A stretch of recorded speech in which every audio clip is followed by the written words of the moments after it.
Railway தொழிலாளர்கள் ஜூலை 11ஆம் தேதியில் இருந்து காலவரையற்ற வேலைநிறுத்த போராட்டம் நடத்தப் போவதாக நோட்டீஸ் வழங்கியுள்ளனர்.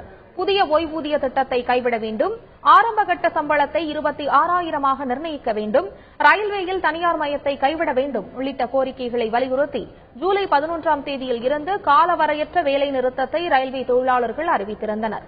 இந்நிலையில் அதற்கான நோட்டீஸை SRMU மற்றும் SRES ஆகிய தொழிற்சங்க பிரதிநிதிகள் ரயில்வே பொதுமேலாளர் வசிஷ்டர் ஜோரியிடம் வழங்கியுள்ளனர்.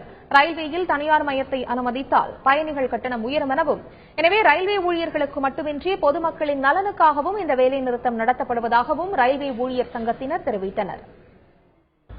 இதை மத்திய அரசு நன்றாக புரிந்து கொள்ள வேண்டும். இதனால் மிகப்பெரிய பாதிப்பு மக்களுக்கு ஏற்படும்.